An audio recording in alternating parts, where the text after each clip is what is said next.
तीमुथियुस की दूसरी पत्री और उसका 16 और 17 पद को हम पढ़ेंगे, जहां पर हम इस प्रकार से पढ़ते हैं।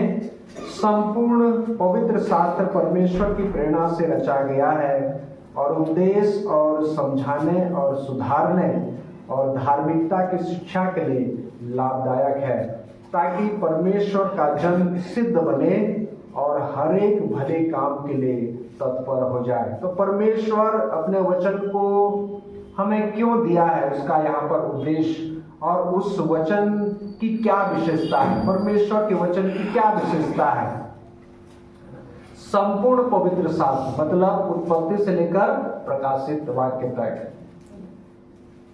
परमेश्वर की प्रेरणा से रचा गया है, किसी मनुष्य की प्रेरणा से रचा नहीं गया है, परंतु परमेश्वर की प्रेरणा से रचा गया है और उपदेश और समझाने और सुधारने और धार्मिकता की शिक्षा के लिए लाभदायक है। क्यों रचा गया है, क्यों परमेश्वर ने अपने वचन को दिया है?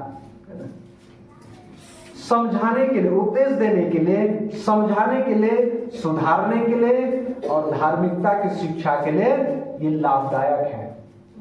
परमेश्वर का वचन हमारे लिए हानिकारक नहीं है, परंतु लाभदायक है।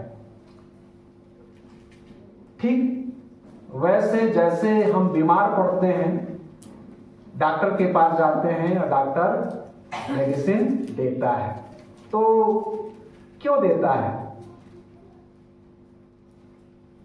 हमें खाने के लिए देता है, ठीक होने के लिए देता है, और जब हम मेडिसिन खाते हैं तभी वो मेडिसिन जो है, दवाई जो है हमारे लिए लाभदायक होती है, हमारे स्वास्थ्य के लिए। वैसे परमेश्वर जानता है कि हमको हमारी क्या आवश्यकता है और हम किन किन क्षेत्रों में कमजोर हैं, सुधार की आवश्यकता है, समझाने की आवश्यकता है, किन क्षेत्रों में हमें बढ़ने की आवश्यकता है, और इसीलिए परमेश्वर का वचन हमारे लिए पर्याप्त है प्यारे। हमें उपदेश देने के लिए, क्योंकि परमेश्वर का वचन हमें स्वयं उपदेश देता है। परमेश्वर अपने वचन के द्वारा हमको समझाता है, परमेश्वर अपने वचन के द्वारा हमें सुधारता है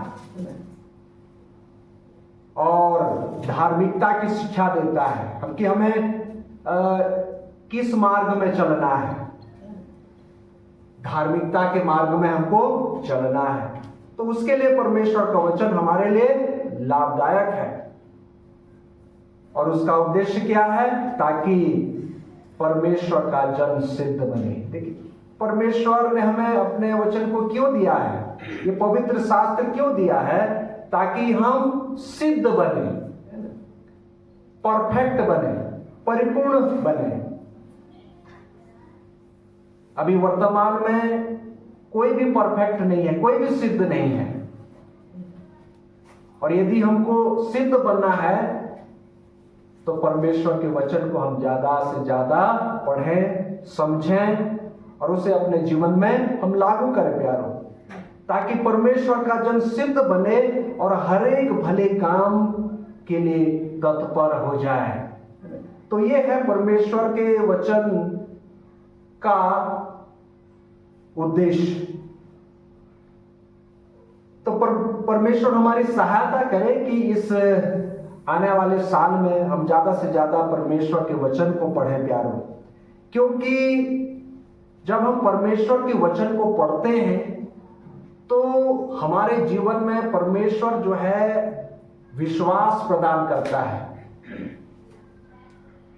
और इसलिए पौलुस भी बोलता है कि विश्वास जो है सुनने से और सुनना जो है मसीह के वचन से होता है। ये विश्वास कैसे आता है? आप यदि बाइबल को नहीं पढ़ेंगे तो ऑटोमेटिक विश्वास नहीं आएगा। जब आप परमेश्वर के वचन को पढ़ेंगे तभी विश्वास जो है आपके जीवन में उत्पन्न होगा।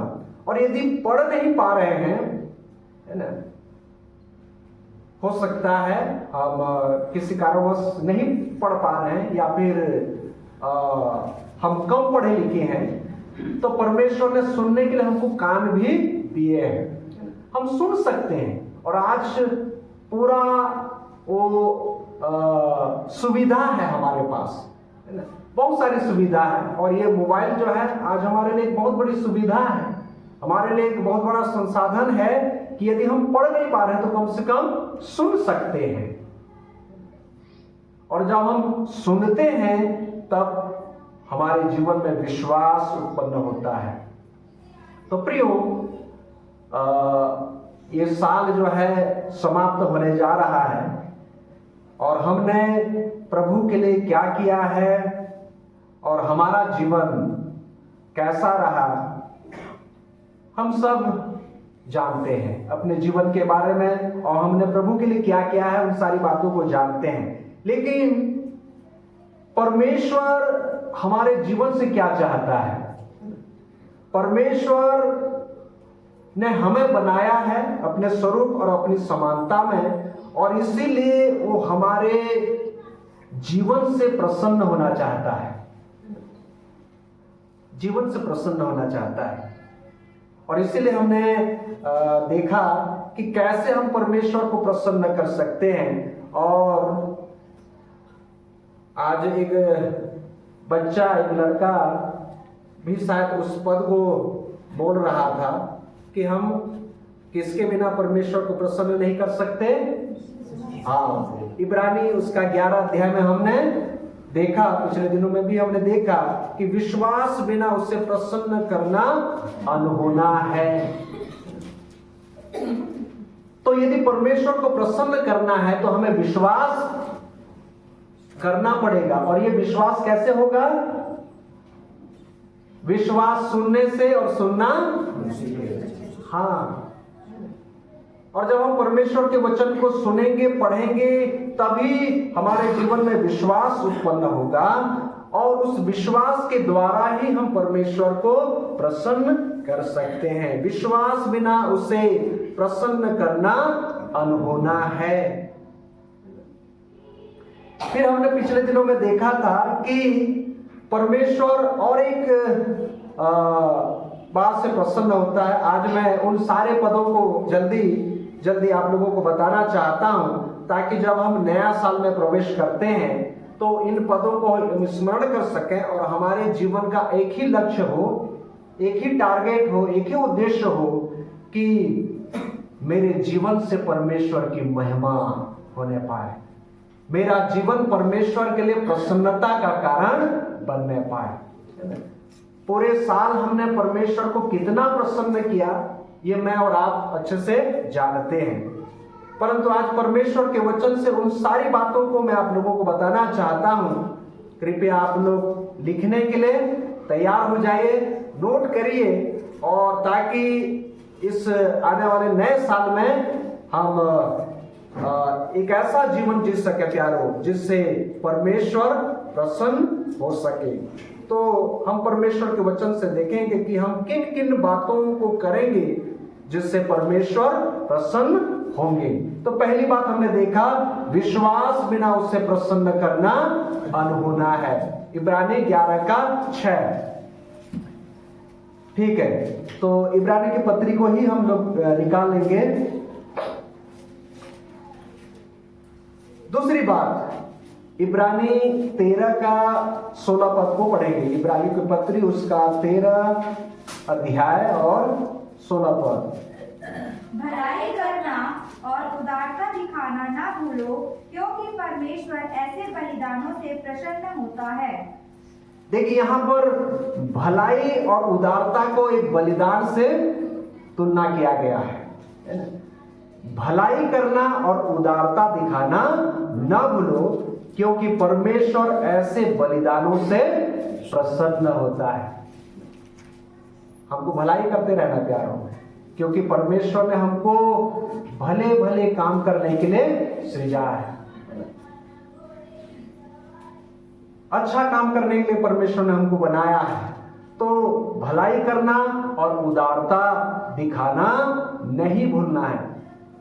साल भर यदि हमने यदि हम भूल चुके हैं तो नए साल से शुरू करें। भलाई करना, दूसरों के साथ हम भलाई करें, प्रभु के लोगों के साथ हम भलाई करें। भलाई करना और उदारता दिखाना ना भूलो, क्योंकि परमेश्वर ऐसे बलिदानों से प्रसन्न होता है। तीसरी बात, इब्रानी उसका 12 अध्याय और 28 पद। इब्रानी उसका 12 अध्याय और 28 पद। इस कारण हम इस राज्य को पाकर जो हिलने का नहीं कृतज्ञ हो और भक्ति और भय सहित परमेश्वर की ऐसी आराधना करें जिससे वह प्रसन्न होता है। देखिए यहाँ पर इस कारण हम इस राज्य को पाकर जो हिलने का नहीं कृतज्ञ हो और भक्ति और भय सहित परमेश्वर की ऐसी आराधना करें जिससे वह प्रसन्न होता है। परमेश्वर की ऐसी आराधना करें। कैसी आराधना करें? हमारी आराधना में भक्ति, कृतज्ञता यानी धन्यवाद, भक्ति, भय सहित परमेश्वर की ऐसी आराधना करें जिससे वह प्रसन्न होता है। तो हमारा परमेश्वर आराधना से भी वो प्रसन्न होता है, स्तुति, आराधना, धन्यवाद से वो प्रसन्न होता है। और इसीलिए प्रभु के लोग बार बार परमेश्वर की स्तुति करते थे, परमेश्वर की आराधना करते थे। इसलिए दाऊद भजन संहिता 34 में बोलता है, मैं हर समय यहोवा को धन्य कहा करूंगा। यहोवा का धन्यवाद करो क्योंकि वो भला है, उसकी करुणा सदा की है। तो कांपते हुए, डरते हुए परमेश्वर की उपासना करो। परमेश्वर के वचन में हम पाते हैं प्यारो। तो परमेश्वर की कृतज्ञता, भक्ति और भय के साथ हम उसकी आराधना करें, क्योंकि परमेश्वर आराधना से प्रसन्न होता है। इब्रानियों की पत्री उसका 10 अध्याय और 7 पद को जब हम पढ़ते हैं तो वहां पर हम और एक बात देख सकते हैं। इब्रानी उसका 10 अध्याय और 7 पद, जहां पर प्रभु यीशु मसीह अपने विषय में कहते हैं, तब मैंने कहा, देख मैं आ गया हूं, पवित्र शास्त्र में मेरे विषय में लिखा हुआ है, ताकि हे परमेश्वर तेरी इच्छा पूरी करूं। 8 पद में ऊपर तो वह कहता है, न तूने बलिदान और भेंट और होम बलियों और पाप बलियों को चाहा और न उससे प्रसन्न हुआ, यद्यपि ये बलिदान तो व्यवस्था के अनुसार चढ़ाए जाते हैं। फिर यह भी कहता है, देख मैं आ गया हूं ताकि तेरी इच्छा पूरी करूं। अतः वह पहले को उठा देता है ताकि दूसरे को नियुक्त करे। तो परमेश्वर की इच्छा को पूरी करने से परमेश्वर प्रसन्न होता है। और प्रभु यीशु मसीह इस दुनिया में क्यों आए थे? परमेश्वर की इच्छा को पूरी करने के लिए आए थे। और परमेश्वर की इच्छा को वो अपना बलिदान देकर, अपना प्राण देकर, अपना जीवन देकर उन्होंने परमेश्वर की इच्छा को पूरा किया और परमेश्वर प्रभु यीशु मसीह के जीवन से प्रसन्न हुए। भजन संहिता 11 और उसके 7 पद को जब हम पढ़ते हैं तो वहां पर हम देख सकते हैं कि परमेश्वर और किस बात से प्रसन्न होता है। भजन संहिता 11 का 7,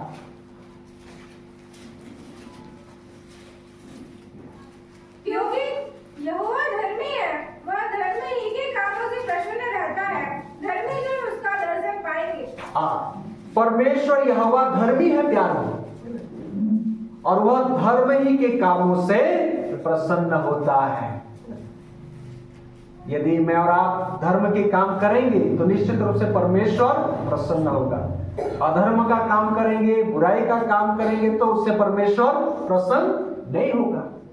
हमारा परमेश्वर धर्मी है और वो धर्मी परमेश्वर अपने बच्चों से, अपने संतानों से यही चाहता है कि वो धर्म के काम करें, धार्मिकता के काम करें, जिससे परमेश्वर प्रसन्न होता है। भजन संहिता 51 और 6 पर आज हमने भजन संहिता 51 को पढ़ा था। भजन संहिता 51 और उसका 6 पद में क्या लिखा है? देख तू हृदय की सच्चाई से प्रसन्न होता है और मेरे मन ही में ज्ञान सिखाएगा।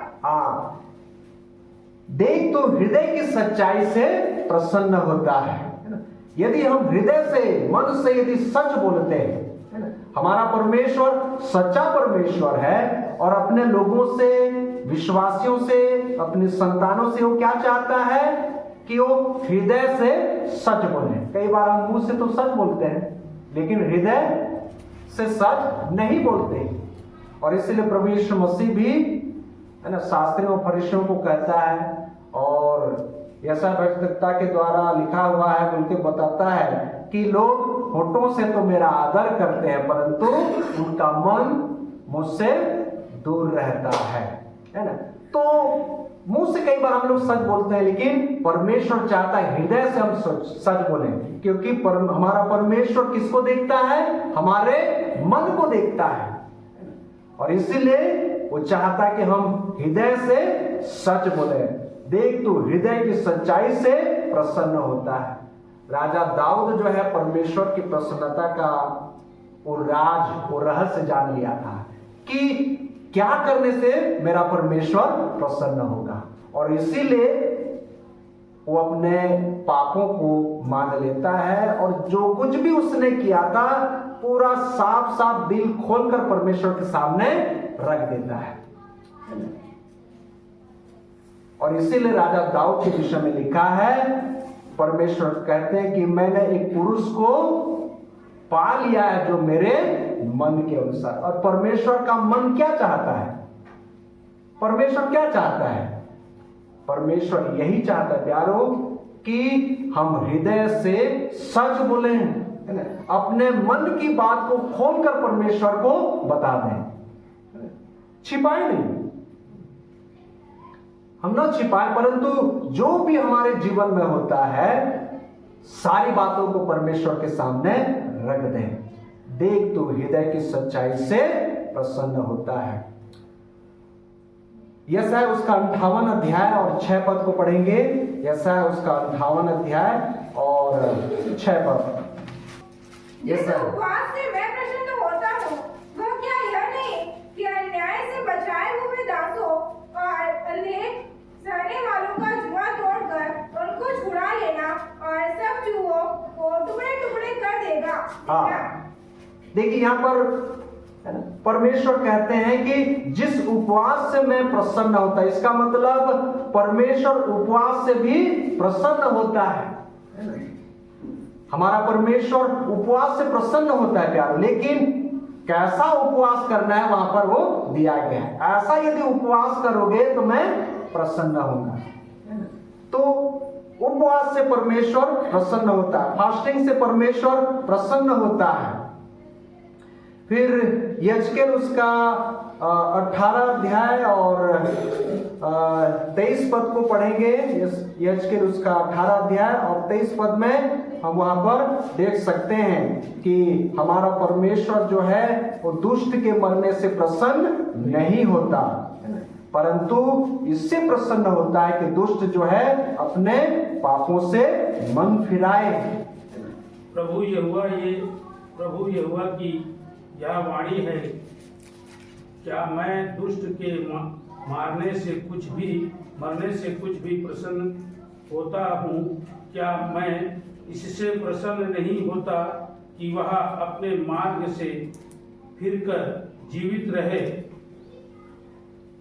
हाँ, परमेश्वर किससे प्रसन्न होता है? एक दुष्ट व्यक्ति यदि अपने पापों से मन फिराता है, धर्म का काम करता है, परमेश्वर की विधि के अनुसार चलता है, न्याय का काम करता है, अच्छा काम करता है, तो उससे परमेश्वर प्रसन्न होता है। और इस बात को हमने पिछले समय देखा था, लूका उसके 15 का 7, 10 और 22 से 24 पद में, और यशायाह 55 के 7 पद में भी हमने देखा था कि जब एक पापी मन फिराता है तो परमेश्वर प्रसन्न होता है।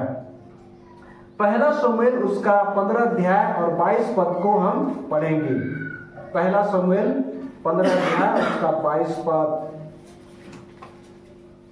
देखिए परमेश्वर और किस बात से प्रसन्न होता है? पहला शमूएल उसका 15 अध्याय और 22 पद। शमूएल ने कहा, क्या यहोवा होम बलियों और मेल बलियों से उतना प्रसन्न होता है जितना कि अपनी बात के माने जाने से प्रसन्न होता है? सो मानना तो बलि चढ़ाने से और कान लगाना मेढ़ों की चर्बी से उत्तम परमेश्वर यहाँ पर कहता है शमूएल के द्वारा कि क्या यहोवा होम बलियों और मेल बलियों से उतना प्रसन्न होता है जितना कि अपनी बात के माने जाने से प्रसन्न होता है। यानी परमेश्वर आज्ञाकारिता से प्रसन्न होता है, होम बलि और मेल बलियों से प्रसन्न नहीं होता उतना जितना कि हम उसकी बात यदि मानते हैं, आज्ञाकारिता यदि हम दिखाते हैं तो उससे परमेश्वर प्रसन्न होता है। और इसलिए कुलुस्सियों की पत्री उसका 3 अध्याय और यदि 20 पद को पढ़ते हैं तो वहां पर भी हम आज्ञाकारिता को देख सकते हैं। कुलुस्सियों की पत्री उसका 3 का 20 पद।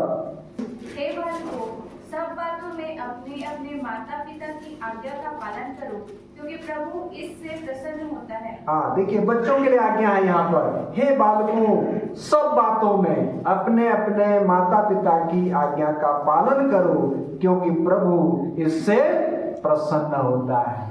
हम देख रहे हैं कि हमारा परमेश्वर किन किन बातों से प्रसन्न होता है। आज्ञाकारिता से वो प्रसन्न होता है।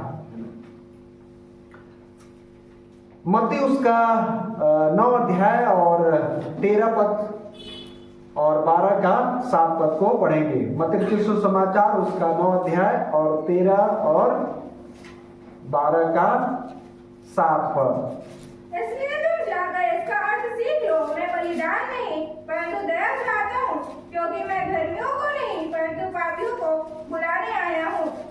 हाँ, 12 का 7। यदि तुम इसका अर्थ जानते, मैं दया से प्रसन्न होता हूँ, बलिदान से नहीं, तो तुम निर्दोष को दोषी न ठहराते। देखिए यहाँ पर, यदि तुम इसका अर्थ जानते, मैं दया से प्रसन्न होता हूँ, बलिदान से नहीं, है ना। तो बलिदान बोलने से वही फिर होम बलि मेल बलि वही बलिदान है ना, परंतु मैं दया से। पुराने समय में लोग जो है होम बलि मेल बलि चढ़ाते थे और सोचते थे कि इससे परमेश्वर प्रसन्न होगा, लेकिन लोगों पर दया नहीं करते थे, न्याय का काम नहीं करते थे, है ना। लोगों को परेशान करते थे, सताते थे। तो प्रभु यीशु मसीह यहाँ पर कहते हैं कि मैं दया से प्रसन्न होता हूं, बलिदान से नहीं। होशे उसका 6वां अध्याय और 6 पद को पढ़ेंगे। होशे नबी की किताब और उसका 6वां अध्याय 6 का 6। क्योंकि मैं बलिदान से नहीं इससे प्रेम ही से प्रसन्न होता हूँ और होम बलियों से अधिक यह चाहता हूँ कि लोग परमेश्वर का ज्ञान रखें। देखिए यहाँ पर होशे के द्वारा परमेश्वर अपनी इच्छा को बताते हैं, अपनी प्रसन्नता की बात को बताते हैं, क्योंकि मैं बलिदान से नहीं स्थिर प्रेम ही से प्रसन्न होता हूँ और होम बलियों से अधिक यह चाहता हूँ कि लोग परमेश्वर का ज्ञान रखें। यदि आप होम बलि है ना बलिदान चढ़ा रहे हैं और परमेश्वर के विषय में यदि कोई ज्ञान नहीं है, परमेश्वर का ज्ञान नहीं है, और हमारे जीवन में यदि स्थिर प्रेम नहीं है, तो हम परमेश्वर को प्रसन्न नहीं कर सकते प्यारों, क्योंकि हमारा परमेश्वर बलिदान से नहीं परंतु स्थिर प्रेम है ना से वो प्रसन्न होता है। नीति वचन उसका 18 अध्याय, नीति वचन उसका 8 अध्याय और 35 पद को पढ़ेंगे। नीति वचन उसका 8 अध्याय और 35 पद। देखिए यहाँ पर लिखा है, क्योंकि जो मुझे पाता है वो जीवन को पाता है और यहोवा उससे प्रसन्न होता है। परमेश्वर किस बात से प्रसन्न होता है प्यारों?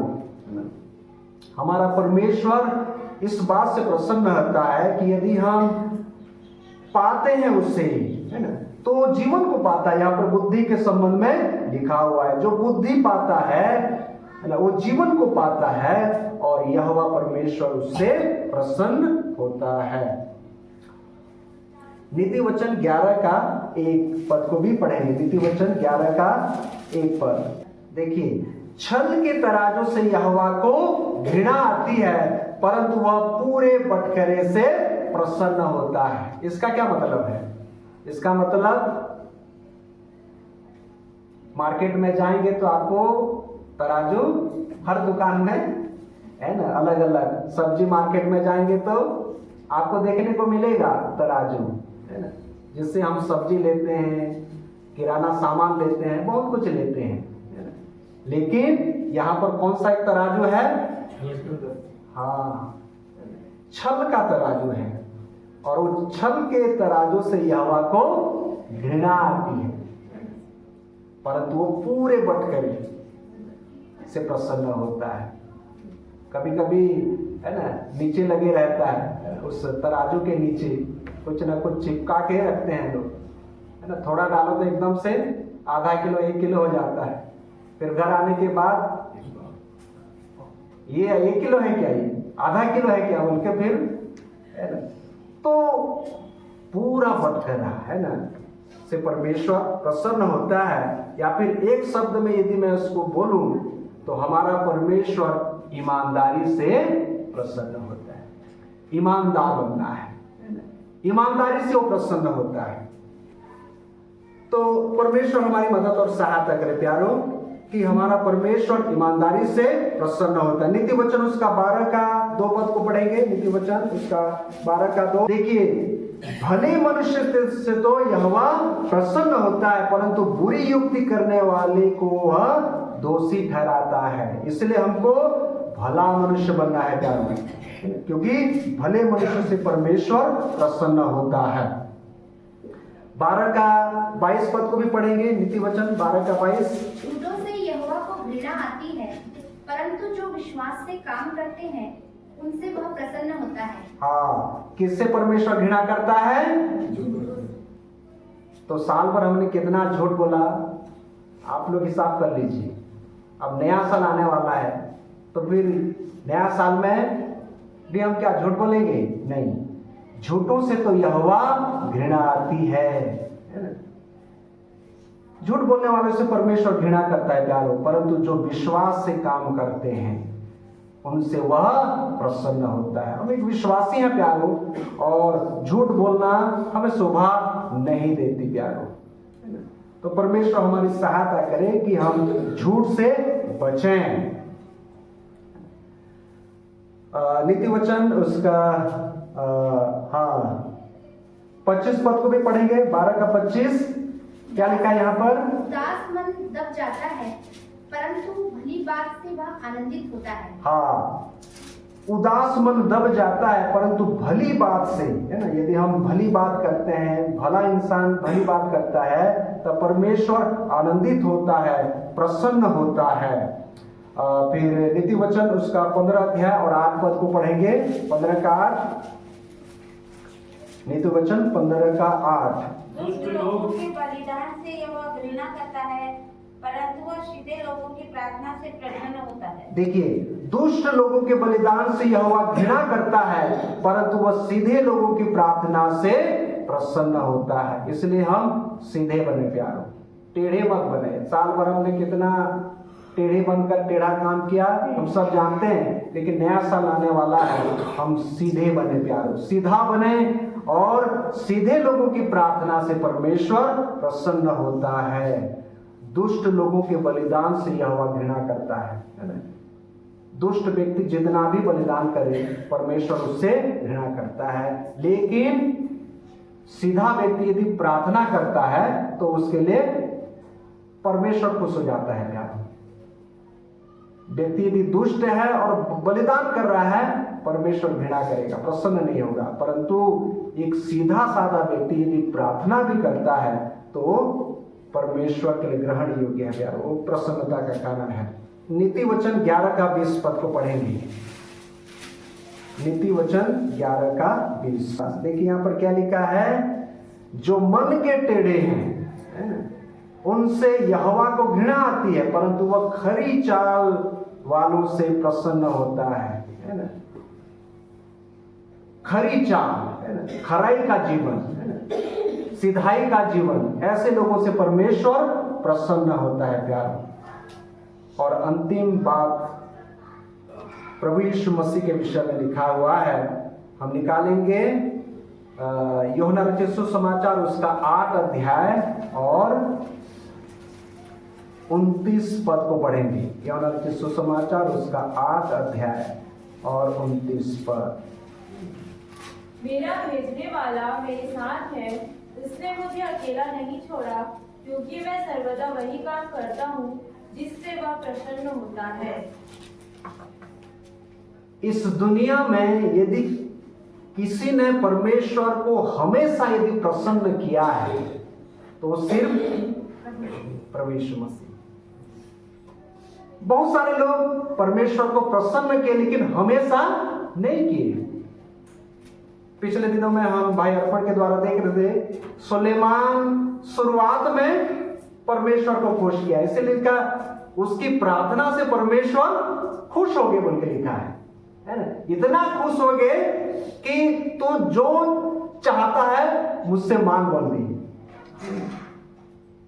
लेकिन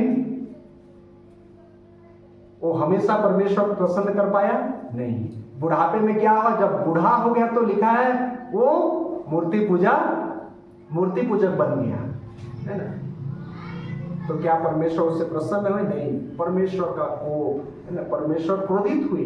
वैसे और भी बहुत सारे लोग प्यारे शुरू में परमेश्वर को प्रसन्न किए लेकिन हमेशा परमेश्वर को प्रसन्न नहीं कर पाए प्रभु यीशु मसीह को छोड़कर। और इसीलिए प्रभु यीशु मसीह यहां पर कहते हैं, मेरा भेजने वाला मेरे साथ है, उसने मुझे अकेला नहीं छोड़ा, क्योंकि मैं सर्वदा वही काम करता हूं जिससे वह प्रसन्न होता है। इस दुनिया में प्रभु यीशु मसीह ने ही हमेशा परमेश्वर को प्रसन्न किया, सर्वदा, है ना। जन्म से लेकर प्रभु यीशु मसीह जी उठने तक, है ना, सब बातों में एक ही व्यक्ति परमेश्वर को प्रसन्न किया और वो है प्रभु यीशु मसीह। और इसीलिए पौलुस बोलता है, जैसा मसीह यीशु का स्वभाव था वैसा हमारा भी स्वभाव। मैं और आप परमेश्वर को प्रसन्न कर सकते प्यारो। परमेश्वर को प्रसन्न करना कोई कठिन काम है क्या? कठिन काम है? कठिन काम होता तो, है ना, जो प्रभु के लोग थे इस दुनिया में वो लोग परमेश्वर को प्रसन्न नहीं करते। कठिन काम नहीं है, बशर्ते ये है कि हमको जानना है कि किन बातों से परमेश्वर प्रसन्न होता है। यदि उन कामों को करेंगे तो परमेश्वर क्यों प्रसन्न नहीं होगा? जरूर होगा प्यार। परमेश्वर को खुश करना कोई कठिन काम नहीं है ना, कोई पहाड़ जैसा काम नहीं है। मैं और आप कर सकते हैं, दुनिया के लोग, है ना, बहुत सारे लोग किए। बशर्ते ये है प्यारो, हमें जानना है कि किन बातों से हमारा परमेश्वर प्रसन्न होता है, और यदि उन कामों को यदि मैं और आप करेंगे तो निश्चित रूप से परमेश्वर प्रसन्न होगा। तो बहुत सारी बातों को हमने देखा कि परमेश्वर जो है इन कामों को करने से प्रसन्न होता है। और परमेश्वर के वचन में और भी बहुत सारी बातें हैं प्यारो, जो जिनको जब हम करते हैं तो परमेश्वर प्रसन्न होता है, और कुछ ऐसे काम हैं जिन्हें हमें नहीं करना है और वो भी हम परमेश्वर के वचन में देखते हैं। तो प्रभु हमारी सहायता करे कि साल भर हमारा जीवन कैसा रहा, क्योंकि परमेश्वर जो है हमारे कामों से ज्यादा हमारे जीवन में रुचि रखते हैं। इस बात को याद रखिए प्यारो, हम परमेश्वर के लिए क्या करते हैं उससे ज्यादा मायने ये रखता है कि हमारा जीवन कैसा है ना। हमारी जीविका से ज्यादा हमारा जीवन परमेश्वर की दृष्टि में महत्व रखता है। हमारी सेवकाई से ज्यादा, सेवा से ज्यादा परमेश्वर एक सेवक में रुचि रखता है।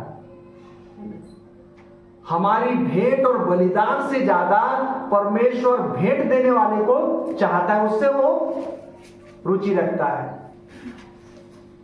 कैन और हाबिल को हम देखते हैं, परमेश्वर ने कैन को और उसकी भेंट को ग्रहण नहीं किया, लेकिन हाबिल और उसकी भेंट को परमेश्वर ने ग्रहण किया। तो भेंट से ज्यादा कौन महत्वपूर्ण है? भेंट देने वाला, भेंट चढ़ाने वाला। यदि भेंट चढ़ाने वाला यदि ठीक नहीं है तो उसकी भेंट भी ठीक नहीं है। हमारा जीवन यदि ठीक नहीं है, हमारी प्रार्थना भी ठीक नहीं होगी, हमारी सेवा भी ठीक नहीं होगी, हमारा प्रचार करना भी व्यर्थ होगा। जो कुछ भी हम करेंगे सब कुछ परमेश्वर की दृष्टि में व्यर्थ होगा। और इसीलिए हमारे जीवन को साफ सुथरा रखने की आवश्यकता है प्यारे, हमारे जीवन को ठीक ठाक रखने की आवश्यकता है। और इसलिए परमेश्वर के वचन में बार बार लिखा है कि अपनी अपनी चाल चलन को के प्रति सोचो। और इसलिए भजनकार एक जगह क्या बोलता है, भजन संहिता 119 और उसके 59 को पढ़ेंगे 59 पर क्या लिखा है यहाँ पर, मैंने अपनी चाल चलन को सोचा और तेरी चितौनियों का मार्ग लिया। हाँ देखिए यहाँ पर लिखा है, मैंने अपनी चाल चलन को सोचा। क्या सोचा? चाल चलन को सोचा। मैं किधर चल रहा हूं, कैसा चल रहा हूं, मेरा जीवन कैसा है। भजनकार बोलता है यहाँ पर, मैं अपने आप को जांचने लगा। मैंने अपने आप को जांचा। क्या मैं और आप अपने आप को जांचते हैं? नहीं जांचते हैं।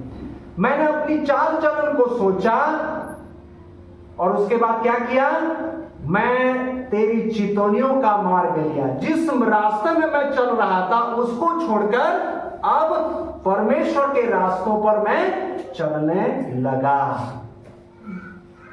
साल भर हमने कौन से मार्ग में चला, कैसा हमारा जीवन था, उन सारी बातों को छोड़कर अब हमको परमेश्वर के रास्ते में चलना है प्यारो। और इसलिए इफिसियों की पत्री में पौलुस क्या बोलता है, और एक वचन को हम लोग निकालेंगे इफिसियों की पत्री और हम पढ़ेंगे उसका 5वां अध्याय और 15 पद में लिखा है, इसलिए ध्यान से देखो कि कैसी चाल चलते हो, निर्बुद्धियों के समान नहीं परंतु बुद्धिमानों के समान चलो। इसलिए ध्यान से देखो। कैसे देखना है? हाँ, और किसको देखना है?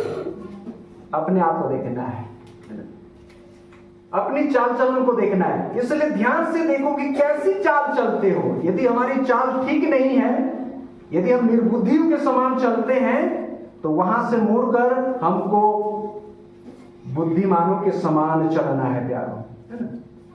बाइबल में देखना है कि बुद्धिमान लोग कैसे चले, और प्रभु हमारी सहायता करेंगे प्यारो। तो परमेश्वर हमारी मदद और सहायता करे कि जैसे कि पिछले कल में मैं बता रहा था इसहाक के जीवन से कि इसहाक अपनी पत्नी को क्या बोलता है, ये मेरी बहन है। एक पुराना रिश्ता को बताता है। अपने मामा की बेटी से जरूर वो शादी किया था, लेकिन वो एक पुराना रिश्ता था। लेकिन शादी करने के बाद भी क्या वो उसकी बहन थी? नहीं, शादी के बाद वो उसकी पत्नी हो गई। अब्राहम ने भी वही काम किया था। अब्राहम ने भी झूठ बोला था और इसहाक ने भी झूठ बोला। पुराना रिश्ता, पुरानी बातें, पुराना स्वभाव, पुरानी आदतें, इन सब बातों को छोड़ना है प्यारो, और हमें नई सृष्टि बनना है। इसलिए लिखा है पुरानी बातें बीत गई, लेकिन बीती नहीं है। अभी भी यदि वो झूठ है, अभी भी लालच है, अभी भी व्यभिचार है, अभी भी बुराई है, अभी भी चोरी है, अभी भी पुरानी बातें हैं प्रियो, ये पुराना साल जो है जा रहा है, अब नया साल आने वाला है। प्रभु हमारी सहायता करे, उन सब पुरानी बातों को छोड़कर अब हम मसीह यीशु में नई सृष्टि बन जाएं, और इस नए साल में हमारे जीवन का एक ही उद्देश्य हो कि प्रभु मेरे जीवन के द्वारा तेरी महिमा हो, मेरा जीवन तेरे लिए प्रसन्नता का कारण बन जाए। आए हम सब इसी संकल्प के साथ यहां से हम विदा हुए, और एक बार हम अपने आप को जांचें और परमेश्वर के वचन के प्रकाश में ये निर्णय ले प्यारो कि हम जो नए साल में प्रवेश करने जा रहे हैं, प्रभु हमारी सहायता करे कि हम जो है नए साल हमारे लिए एक खुशी और आनंद का कारण हो, और परमेश्वर के लिए भी आनंद का कारण हो। ताकि हमारा जीवन जो है वो परमेश्वर के लिए प्रसन्नता का कारण बन सके। तो प्रभु इन वचनों के द्वारा हमारी मदद और सहायता करें। हम प्रार्थना के साथ यहाँ से विदा होंगे। मेरा उठना बैठना, मेरा उठना बैठना, चलना तुझे भाता रहे। मेरे जीवन में यीशु तेरा नाम जलाल पाता रहे। मेरे जीवन में यीशु तेरा नाम जलाल पाता रहे। मेरा उठना बैठना, मेरा उठना बैठना, चलना तुझे भाता रहे। मेरे जीवन से यीशु तेरा नाम जलाल पाता रहे। मेरे जीवन में यीशु तेरा नाम जलाल पाता रहे। आइए हम लोग प्रार्थना करेंगे। हमारे परम पिता परमेश्वर, हम आपका धन्यवाद करते हैं। हम आपके वचन के लिए धन्यवाद देते हैं। आपका वचन हमारे लिए लाभदायक है। आपने अपने वचन को हमें इसलिए दिया है ताकि प्रभु हम अपने आप को सुधार सकें। आप अपने वचन के द्वारा हमें समझाते हैं, सुधारते हैं, बताते हैं पिता परमेश्वर कि हमारे जीवन में क्या कमी है, क्या घटी है। प्रभु आप हमारी सहायता करें। इसलिए दाऊद बोलता था, तेरा वचन मेरे मार्ग के लिए उजियाला है, मेरे पांव के लिए दीपक है। मान परमेश्वर पिताजी, आपके वचन को हम एक दीपक के समान, एक उजियाले के समान लेकर चलने पाए। प्रभु ये साल भर पिता परमेश्वर हमने कैसे जीवन बिताया, हमने आपके लिए क्या किया, प्रभु जी ये सब कुछ पिता परमेश्वर अब बीतने जा रहा है, परंतु एक नया साल आप हमें दे रहे हैं। हम एक नए साल में प्रवेश करने जा रहे हैं। मान परमेश्वर पिता आप हमारी मदद और सहायता करें ताकि प्रभु इस नए साल में प्रभु हम आपको खुश कर सकें, आपके लिए प्रसन्नता का कारण बन सकें। मनुष्यों को नहीं परंतु उस महान परमेश्वर को जिसने हमें अपने स्वरूप और अपनी समानता में बनाया है, उस परमेश्वर को हम प्रसन्न कर सकें। और जब आप प्रसन्न हो जाएंगे तो आपकी ओर से प्रभु जी तारीफ के शब्द हमें सुनने को मिलेंगे। हे धन्य और विश्वास योग्य दास। मान परमेश्वर पिताजी आपके मुख से ऐसे शब्दों को सुनने के लिए आप हमारी सहायता करें। दया करें पिता परमेश्वर, मदद करें पिताजी। उन सारी पुरानी बातों को, पुरानी आदतों को छोड़कर पिता परमेश्वर प्रभु जी अपने भीतरी मनुष्यत्व में हम नए बनते जाएं, नए बनते जाएं। और जैसा पौलुस कहता है, इसलिए हे मेरे भाइयों, मैं परमेश्वर की दया को याद करते हुए तुम्हें स्मरण दिलाता हूं कि अपने शरीरों को जीवित, पवित्र और परमेश्वर को भाता हुआ बलिदान चढ़ाओ। और यही तुम्हारी आत्मिक सेवा है। हाँ पिता परमेश्वर, हमारा जीवन, हमारा शरीर पिता परमेश्वर आपके लिए प्रसन्नता का कारण बन जाए। प्रभु आप सहायता करें, दया करें पिता परमेश्वर। फिर से हम सारी बातों के लिए आपका धन्यवाद देते हैं। उपस्थित सबों को हम आपके हाथों में सौंपते हैं।